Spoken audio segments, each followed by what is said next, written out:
सभी साथियों को मेरा क्रांतिकारी राम राम। साथियों, आज आ गई आपके लिए बहुत बड़ी खबर। जिस खबर का था आपको इंतजार, क्या आपकी मेहनत सच में काम आ रही है? कैसे ये आई है इतनी बड़ी खबर आपके लिए? साथियों, क्या हुआ आज की मीटिंग में फैसला? दूसरी खबर, क्या सीएचओ गए कोर्ट में? जैसा कि मैंने आपको बताया था 2 वीडियो से पहले कि सीएचओ कोर्ट में जाएंगे। मंडे को उनकी कोर्ट में याचिका स्वीकार की जाएगी।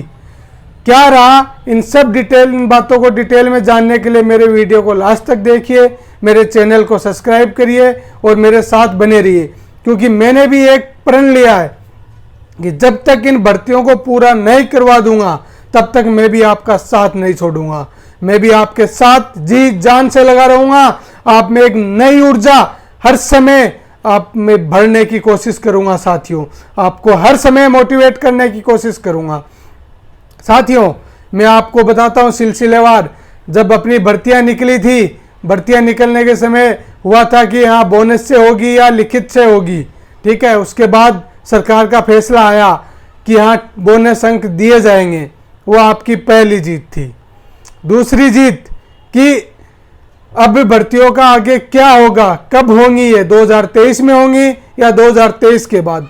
तो आप लोगों का जो आंदोलन था, आंदोलन ने एक अच्छा सरकार पे प्रेशर बनाया और वो भर्तियों को इनको आगे बढ़ाने की मजबूरी हो गई। सीफू पे प्रेशर बना और उन्होंने भी अपना काम जारी रखा। कुछ 7 विभागों की प्रोविजनल लिस्ट भी आ गई। 8वें विभाग जो फार्मासिस्ट भाई है, उनकी प्रोविजनल लिस्ट आज भी रुकी हुई है। उसके लिए कहीं हद तक फार्मेसी काउंसिल भी जिम्मेदार है। साथियों, फार्मेसी काउंसिल में जो गड़बड़ झाला हुआ है, उसकी वजह से वो उन भाइयों के चेहरे पे आज खुशी नहीं है, लेकिन वो खुशी भी जल्दी आएगी। क्यों? क्योंकि वो सब भी उतनी मेहनत कर रहे हैं। साथियों, अब बात करेंगे सरकार की और अपने द्वारा जो सुझाव दिए गए, जो मेरे द्वारा आप लोगों को सुझाव दिए गए या जो आपके और नेताओं के द्वारा जो आपको सुझाव दिए गए, उनका सरकार पे क्या असर पड़ा है। साथियों, मैंने कहा था कि यदि ये सरकार की मंशा होगी, मेरे एक वीडियो में बोला हुआ है मैंने, सरकार की मंशा होगी तो सरकार इन भर्तियों पे कैविएट लगा देगी। मतलब हर कोई इन भर्तियों पे स्टे नहीं लेके आएगा, जो कि राजस्थान में अमूमन होता है। सारी भर्तियों पे स्टे आ जाता है तो वो भर्तियां पूरी हो ही नहीं पाती है, 10, 15, 20 साल तक भी नहीं हो पाती हैं। तो एक सरकार तो क्या, कई सरकारें गुजर जाती हैं तो भी वो भर्तियों का अंजाम यही होता है कि वो भर्तियां कैंसिल होती हैं। साथियों, तो साथियों, इस भर्ती पे सरकार ने कैविएट लिया। कैविएट लेने की वजह से आपकी भर्ती अभी भी आगे प्रक्रिया में चलती रहेगी। अब दूसरी बाधा आई आचार संहिता। तो आचार संहिता के लिए हमने कहा था कि आप लोग अपने स्थानीय नेताओं पे दबाव बनाओ और उनसे अधिकारियों पे दबाव बनाओ कि जो भी मीटिंग होगी, सीपू के अधिकारियों के द्वारा मीटिंग होगी या फिर जो आज मुख्य सचिव के साथ मीटिंग हुई है। साथियों, ये मीटिंग पहले 11 बजे प्रस्तावित थी, लेकिन 11 बजे नहीं हुई, फिर 5 बजे हुई, फिर 6:30 बजे मीटिंग खत्म हुई है। और इस मीटिंग का जो फैसला आपकी तरफ आया पॉजिटिव, उसके पीछे कहीं न कहीं आपका, हमारा जो ये उन सरकार पे दबाव बनाया गया है वो है। साथियों, जिन जिन लोगों ने एमएलए, एमपी या और अधिकारियों पे प्रेशर बनाया है, वो आपके लिए धन्यवाद के पात्र हैं। मैं उन टीमों को सैल्यूट करता हूं कि आपने हमारे चैनल के द्वारा भी ये बातें सुनी और उन बातों पे अमल किया। साथियों, मैं नर्सिंग क्षेत्र में बहुत पहले से जुड़ा हुआ हूं। मैं 2007 से नर्सिंग क्षेत्र से जुड़ा हुआ हूं और मैंने बहुत सारी भर्तियों को अगवा होके अंजाम तक पहुंचाने का कार्य किया। साथियों, तो मैं नर्सिंग के नहीं, सारे पैरामेडिकल भर्तियों के साथ जुड़ गया हूं। साथियों, अब और मैं इन सबको पूरी करवाने तक आपके साथ लगा रहूंगा। बस हम आपको मोटिवेट करेंगे, आपको दिशा दिखाएंगे, आपको दशा दिखाएंगे। साथियों, इसके साथ ही मैं आपको आगे भी बता देना चाहता हूं, जो आपका प्रयास है वो आगे आपको अंजाम तक पहुंचाएगा ही पहुंचाएगा, ये पक्का है। क्यों? क्योंकि किसी ने ठीक ही कहा है, जब आप में वो हिम्मत हो, जब आप हवाएं बदल सकते हो, आप तूफान बदल सकते हो, आप फिजाएं बदल सकते हो, तो आप सब कुछ बदल सकते हो। साथियों, तो साथियों, अभी अपन को शांत होके नहीं बैठना है। क्यों? क्योंकि अब सरकार ने आज मीटिंग में ये फैसला कर लिया कि इस भर्तियों को हम चुनाव आयोग के पास भेजेंगे और चुनाव आयोग उसमें हमें परमिशन देगा। साथियों, मैं आपको एक बात बता देना चाहता हूँ कि अब सरकार से हमें एक ऐसी फाइल रेडी करवानी है जो कि 5 साल पहले पुलिस के जवानों के लिए रेडी हुई थी। पुलिस के जवानों 1200 कुछ वैकेंसी थी, उनमें आचार संहिता में आज से 5 साल पहले ज्वाइनिंग देनी थी। सरकार ने उसमें ये लिखा कि हमें लॉ एंड ऑर्डर को मेंटेन करने के लिए इनको अभी ज्वाइनिंग देनी पड़ेगी, तो चुनाव आयोग ने उनकी परमिशन दी थी साथियों। तो अब आपको मैं बता दूं, आपको ज्वाइनिंग कैसे मिलेगी? आपके लिए सरकार ऐसा क्या लिखेगी फाइल में कि चुनाव आयोग उस चीज को परमिशन देगा? साथियों, आप एक इमरजेंसी सिचुएशन में काम करने वाले वीर हो। आप वो योद्धा हो जो राज्य की स्वास्थ्य की देखभाल करते हैं साथियों। तो साथियों, आपको सरकार पे दबाव बनाना है, नेताओं पे दबाव बनाना है कि वो एक ऐसी फाइल बना के रेडी करें, ऐसी फाइल चुनाव आयोग में भेजें जिसमें वो मना न कर सकें साथियों।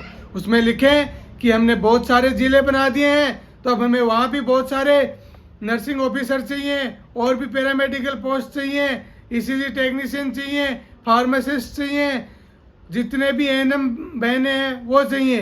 तो वो दबाव कौन बनाएगा? आप लोग बनाओगे, तभी सरकार एक अच्छी फाइल भेजेगी। वरना अभी भी चुनाव आयोग के पाले में ये गेंद सरकार ने डाल दी है। और चुनाव आयोग कुछ भी फैसला ले सकता है, और चुनाव आयोग फैसला लेगा वो फाइल की किस तरह की फाइल सरकार भेज रही है उस पे साथियों। और वो फाइल भिजवाने का काम अब है आप लोगों का। तो आप लोगों को सरकार पे अभी दबाव बना के रखना है। अभी घर में सो नहीं जाना है कि अब हमें ज्वाइनिंग मिल के रहेगी। साथियों, अभी तो आप पहली सीढ़ी चढ़े हो, मंजिल तक पहुंचने में अभी बहुत टाइम है बाकी। उस टाइम को आप मंजिल तक तभी पहुंचोगे जब आप सतर्क रहोगे, ऊर्जावान रहोगे। साथ ही जो आपके सीनियर्स या जो आपके साथी आपको गाइड कर रहे हैं, उनकी गाइडेंस में आप उनका साथ दोगे साथियों। इसके अलावा आज की बहुत बड़ी खबर है जो कि सीएचओ भाइयों की से है। सीएचओ भाइयों ने जो कोर्ट में केस लगाया था, उस केस पे कोर्ट ने डिसीजन दिया है। हाई कोर्ट ने, माननीय हाई कोर्ट ने डिसीजन दिया है कि जब आपने इनका डॉक्यूमेंट वेरिफिकेशन कराया था, तब आपने ये क्यों क्लियर नहीं किया था, और आपने इनका डॉक्यूमेंट वेरिफिकेशन करा लिया तो इनको आपने बोनस किस आधार पे नहीं दिया है साथियों। तो सरकार से ये जवाब मांगा है माननीय हाई कोर्ट ने कि आपको बताना है कि 20 अक्टूबर तक उनको आपने बोनस क्यों नहीं दिया है। वो भी आपके हेल्थ डिपार्टमेंट का एक हिस्सा थे, तो आपने उनको बोनस क्यों नहीं दिया साथियों। अब सीएचओ का क्या फैसला होगा, ये सारा का सारा हाई कोर्ट पे है, न किसी सरकार पे है न किसी और पे। साथियों, आज जो जस्टिस सुरेश बंसल की बेंच थी, उस पर याचिका दायर की गई थी, जो कि मैंने आपको पहले वाले परसों की वीडियो में बताया था कि सीएचओ का केस रजिस्टर हो चुका है। क्योंकि जो भी हम खबरें बताते हैं वो सच होती हैं और ऑथेंटिक होती हैं। मैंने आपको कहा था कि मंडे को मैं बता दूंगा कि हाई कोर्ट में उनकी क्या सुनवाई हुई है, उनको क्या बोला गया साथियों। तो हाई कोर्ट में जस्टिस सुरेश बंसल ने सरकार व अन्य से 20 अक्टूबर तक जवाब मांगा है कि सीएचओ को क्यों नहीं दिए गए बोनस। साथियों, ये 80 से 84 लोगों ने ये फाइल लगाई है, जिसमें खुशीराम, हरमन सिंह मीणा और 84 अन्य साथियों ने जो फाइल लगाई है, उसके विरुद्ध ये हाई कोर्ट ने फैसला दिया साथियों। अब इसमें क्या होना है क्या नहीं होना, ये न आपके हाथ में है न सीएचओ भाइयों के हाथ में है, ये है सरकार उस पर क्या जवाब देगी, सिफू क्या जवाब देगी, स्वास्थ्य विभाग उसमें क्या जवाब देगा। तो 20 अक्टूबर को जो कोर्ट की अगली सुनवाई है, उसमें पता चलेगा कि क्या सीएचओ भाइयों को भी बोनस मिलेंगे, क्या एनओ की जो भर्ती है उसकी मेरिट में कुछ डिफरेंस आएगा। तो ये सब आपको 20 तारीख को कंफर्म पता चलेगा।